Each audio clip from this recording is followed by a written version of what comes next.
आओ गुरु प्यारे गुरु सवारे सत्संगी जनो, रोजाना की तरह पातशाह जी की अपार कृपा सदका गुरुद्वारा साहब किला मुबारक बठिंडा तो आप जी लड़ीवार इतिहास की कथा शाम को सरवण करते हो। आओ इतिहास की कथा नाल जुड़ना करिए, नाल ही अज आप जी सरबत संगतां नूं वधाइयां। धन धन श्री गुरु नानक देव महाराज जी का अज विआह का दिन है, वरेगंढ है विआह की, जिसनों गुरु प्यारिओ लगभग सारे ही गुरु घरां दे विच याददाश्त के तौर पर याद किया गया। और बटाला साहब विखे तां इन्हां दिनां विच कई दिन समागम चलते, बरात भी आउंदी है, उस तरह ही संगतां भावनगर कीर्तन प्रभात फेरियां के रूप में सब कुछ करते हैं। धन धन श्री गुरु नानक देव जी महाराज जी की शादी 1487 दे विच इन्हां दिनां विच होई सी, जदों सुल्तानपुर तो उन्हां दे भाईया जी के पिता जी जयराम के पिता जी विचोले बने। और इन्हां ने मूला चोड़ा मूला खत्री बटाले का रहने वाला उसनों मिलना किया। उसकी धी माता सुलखणी जी जो ब्याह योग सन, उन्होंने नाल इन्हां दा रिश्ता पक्का किया। और अज के दिन ते धन धन श्री गुरु नानक देव जी महाराज ब्याह वास्ते गए। और गुरु प्यारिओ उस तो परंत जो उत्थे इस याद नूं साभ के बैठा, जो इस विआह के याद नूं ताज़ा करने वाली घटना उत्थे जो हुई, धन धन श्री गुरु नानक देव जी महाराज अते बेअंत बरातां दे नाल एक विहड़े विच बैठे हैं, जिसकी कंध जिहड़ी है कुछ कच्ची है, जे कोई हाथ ला के धक्का दे देवे ते डिग पवे। कहते धन धन श्री गुरु नानक देव महाराज जी का मंजा उस कंध दे नाल डाहिया होया। पिंडां विच तुसीं माहौल देखिया ना, घरां चों मंजे इकट्ठे करने, बिस्तरे लिआउणे, नवीआं चादरां विछाउणीआं, बरातियां नूं बिठाउणा, इदां दा माहौल पहला सी। फिर बराती जिथे खुशी हुंदी, गर्मी है तां छावें, ठंड है तां धुप्पे मंजे आपो अपने डाह के बह जांदे अलग अलग। इसे तरह ही धन धन श्री गुरु नानक देव महाराज जी का मलका जिहड़ा एक कंध दे कोल डाहिया गया। और दसदे है कुछ लड़कियां ने शरारत के तौर पर सलाह की कि वह कंध देख दीए, आपां धक्का दे के, पर एडा वड्डा मजाक कहते हो नहीं सकता गा। ठीक है, छोटे मोटे मजाक तो विआहां विच हुंदे रहिंदे आ, कदे लाड़े की जुत्ती लघोली, कदे होर कुछ कर लिया, कदे होर कुछ कर लिया। पर उन्हां समयां दे विच जिथों तक लगता है भी धन गुरु नानक देव जी जदों होश में आ गए ना, तो उस समय तो ही उन्होंने सिक्खी के प्रचार का मतलब शब्द गुरु का होका देना शुरू कर दिता सी। संसार को कर्म कांड रीति रिवाजा चों कढ़ के सीधा डायरैक्ट उस परमेश्वर नाल जोड़ना शुरू कर दिता सीगा। ते जदों सतगुरु जी 9-10 साल के होए ते उदों हिंदू रीत चलती सी, ब्राह्मणी रीत चलती सी, ब्राह्मणी कर्मकांड चलते सन। उहदे मुताबक उन्होंने पिता मेहता कालू जी ने पंडित हरदयाल नाल गलबात की कि मेरा बच्चा हुण होश विच आए तो आपां इहनूं जनेऊ ना पवा दईए। रीति रिवाज मुताबक वैसे गुरसिੱਖੀ दे विच भी इहो जिहे समय विच बच्चे नूं गुरु घर नाल जोड़ देना चाहिए। बचपन तो जिहड़ा बच्चा जुड़ गया फिर सारी उम्र नहीं टुटदा। तां हुण की होया, हरदयाल पंडित जनेऊ पाउण आया ते धन गुरु नानक देव जी के लिए सारी रीति रिवाज इकट्ठा किया गया, चौक पूरिया गया, हल्दी आटे लूण आदि के नाल जिवें पूरदे आ तैयारी की गई। गुरु प्यारिओ, इधर मेहता कालू तकड़ा घर है, कई सौ किला जमीन इन्हां दी अपनी है और पटवारी भी है। इस करके वड्डा समागम किया गया जनेऊ की रस्म में। और बाणी दसदी है कि उन्हां समयां दे विच लोग इन्हां रस्मां दे विच वक्त भी वढ लैंदे, बाणी कहती आसा दी वार ते जदों कहते उस पंडित ने पंडित हरदयाल ने सारी तैयारी करके कहा लियाओ बच्चे नूं लियाओ नानक नूं किथे आवाज़ मारी नानक इधर आ धन गुरु नानक देव जी विचे घूमते फिरते सीगे वेखते फिरते सारा वातावरण जाने जान सतगुरु कोल आ गए कहने बह गए जनेऊ का धागा चक्या 3-4 लड़ा जिहड़ा हुंदा इन्हां दा बनाया होया ते नानक जी दे गल च पाउण लगे कहंदे ठहरो ठहरो की करदे हो ये की करदे हो कहंदे नानक जी तुहानूं धर्म दे विच प्रवेश कराउणे कहंदे किस तरह कहते देखो साड़ी हिंदू रीति है कि बच्चे नूं जनेऊ पाया जाए हिंदू मत में मुसलमान सुनत करते आप जनेऊ पाने बाबा जी कहते फिर का की फायदा होगा कहता यदा फायदा होगा कि बंदा धर्मी हो जाता फिर चूल्हे चौके में जा सकता है जनेऊ तो बगैर जा नहीं सकता बाबा जी कहते भावें जनेऊ पा के बंदा बकरे वड़ खाई जाए जीव हत्या करी जाए ऐसा जनेऊ मैं नहीं पाना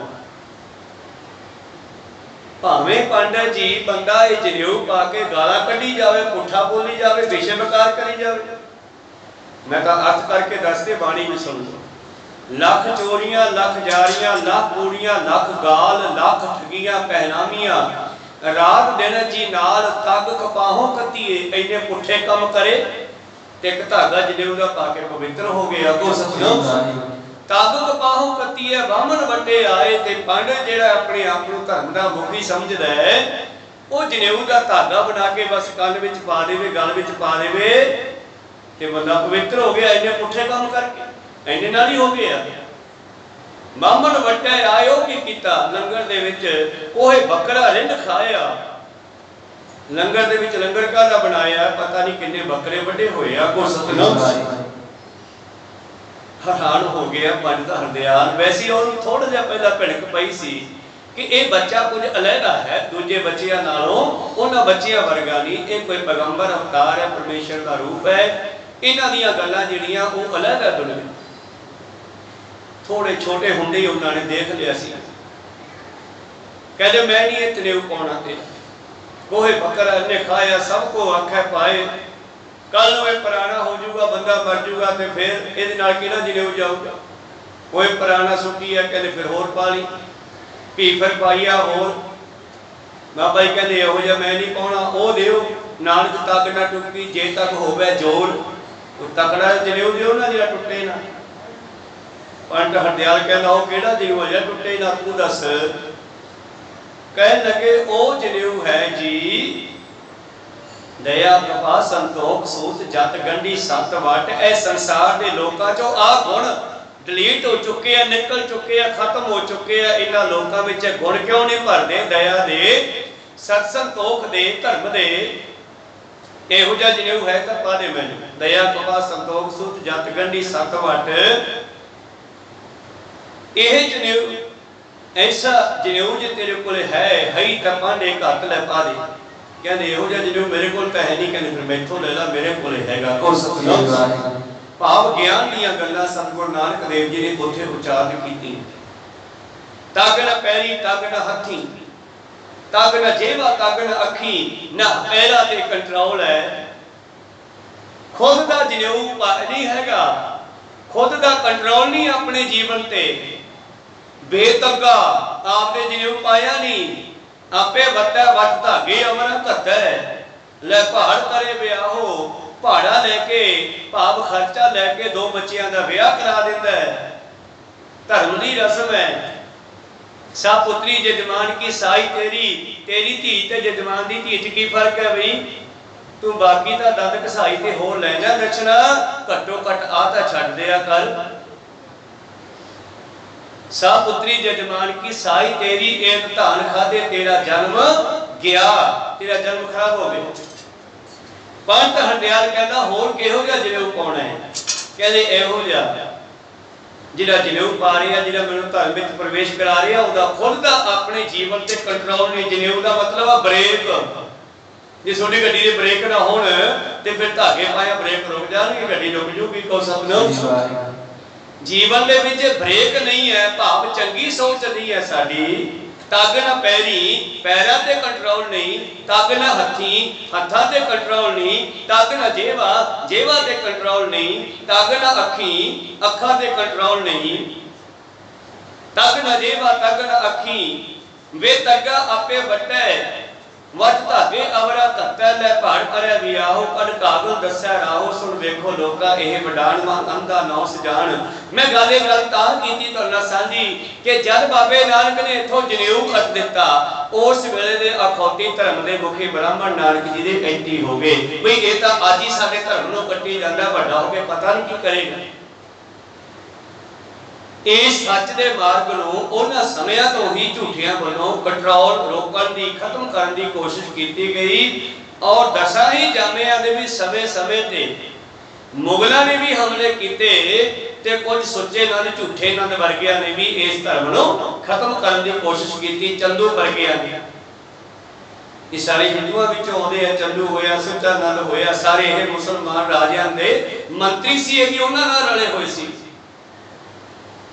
मैं अज विआह की गल करनी सी, पर पहले मैनूं ये गल तां करनी पई कि थोड़ी जी विआह की गल विच मैं गल कर लग्या कि जिस वेले धन गुरु नानक देव जी विआहण वास्ते उत्थे गए ते जद उन्हां ने भी विआह अपना कीता ना ते उत्थे भी बामणी जिहड़ी मत सी, रीत सी, वो नहीं वरती। को सतनाम शब्द नूं चौकी ते रख के ते पल्ला फड़ के बीबी ने फड़िया सुलखणी जी ने ते ओदियां चार कर्मा करके विआह हो गया। और सतनाम फिर उत्थे भी भाई उन्हां पंडितां नूं औखा तां लगना ही सीगा, माड़ा तां लगना ही सीगा। बई असीं जिहड़ा रीति राज बनाया ते इह तां इत्थों कटना शुरू करता। तां आप जी नूं पता है कि गुरु अमरदास जी ते केस कीता गया लाहौर विखे अकबर दे दरबार च। बई जेड़ा नवा गुरु बनिया ना, ये नवा ही इन्हां ने मत चलाया है। ये नवे ग्रंथ बनाउण लग पे, आप दीयां बाणियां लिखण लग पे। ना साडे वेदां नूं पढ़दे आ, ना ग्रंथां नूं पढ़दे आ। होर तां होर जेड़े इकट्ठे बह के रोटी छकाउण लग पे। अस जेड़े चार तरह दे मनुख अलग-अलग कीते सीगे, खत्री ब्राह्मण शूद्र वैश्य, इन्हां ने वो भी कंडम करती साडी रीति रिवाज। इन्हां नूं समझाया जावे। कहो सतनाम। अकबर ने फिर सुनेहा भेजिया भी आके स्पष्टीकरण दिओ, तुहाडे ते रिपोर्ट कीती है पंडितां ने। फिर बादशाह जी ने फिर अपने सेवक जेठा जी नूं गुरु रामदास जी नूं भेजिया, जा पुत्र तू जा उन्हां नूं दे के स्पष्टीकरण। तां गुरु प्यारिओ उस वेले फिर सतगुरु अमरदास महाराज जो हजे सेवक हन, उन्हां ने जाके स्पष्टीकरण दिता और वो हार गए ते ये जित गए। जाते हो कहते बापू मैं तो कदे इन्हां दे ग्रंथ चक के भी नहीं देखे, मैं की जवाब दूंगा उत्थे। कहते पुत्रा जा, जदों गल शुरू हो गई सज्जे मोढे वाल देख ली, मैं तेरे कोल ही बैठांगा, सारा ज्ञान तेनों उत्थे हो जाना। को सतनाम। जदों गलबात चली ते राजे ने पूछया भी दसो जी। महाराज कहन लगे गुरु साहब ने जो धर्म चलाया सच दा है, सही मार्ग चलाया है। उन्होंने पूछा भी तुहाडा की ख्याल है? वो कहते जी ना तो यह गायत्री मंत्र पढ़ते हैं साडा, ना ये वेदां नूं पढ़ते हैं, ना ये रीति रिवाज रखते हैं। इन्हां ते एक बौली बना ली आ, वो बौली विच कहंदे इकट्ठियां नूं कहंदे इशनान करो। जदों कि इन्हां पंडितां ने कबीर साहब वर्गियां नाल बड़ी जदोजहद कीती उन्हां समयां दे विच। एक बारी मुकंद नाम का पंडित गंगा तो इशनान करके आ रहे हैं तो कबीर साहब भी इशनान करने जा रहे हैं। वो जान के सूरज वाले पासे हो गए तो कबीर साहब का परछावां पै गया ते पंडित मुकंदा लड़ पिया उन्हां दे नाल। को सतनाम। भगत जी कहते कोई नहीं, दोबारे चुप्पी लाओ। बेचारा फिर भी चुप्पी ला के गंगा दे फिर परछावां पाता। भाव कबीर साहब जी नाल कुछ पंडितां दी बनारस दे विच जदोजहद हुंदी रहिंदी सी। जदों कहदे है कि तुसी जेड़े हो शूद्र हो, असी ब्राह्मण आ, ते कबीर साहब पूछदे है तुम कद ब्राह्मण हम कद सूद, असी किवें शूद्र आ तुसी किवें ब्राह्मण हो। हम कद लहू तुम का दूध, साडियां नाड़ां च लहू है सोडियां नाड़ां च दुध वगदा, की फर्क है? जिहो जे तुसी हो जे असी आ। को सतनाम। तो इस तरह गुरु प्यारिओ बाबे नानक ने एक हट मार दिता, इत्थे जनेऊ नहीं पाया, उत्थे जाके विआह नहीं कीता, उन्हां दी रीति रिवाज दे नाल कोई हवन नहीं कीता, कोई अग्नि मचाई, चौकी सुंदर लैके उहदे उपर शब्द रख के एक ओंकार जो बचपन तो ही कहंदे आउंदे सी उस दियां परिक्रमा कीतियां, अपने गुरु दियां परमेश्वर दियां परिक्रमा कीतियां और विआह कर लिया।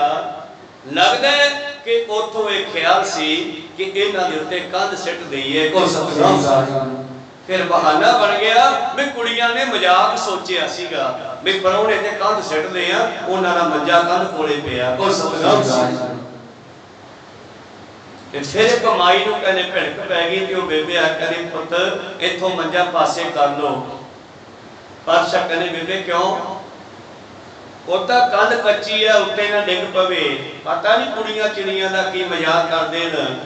असल दे विच गल फिर कुड़ियां दे नाम ला दी गई है।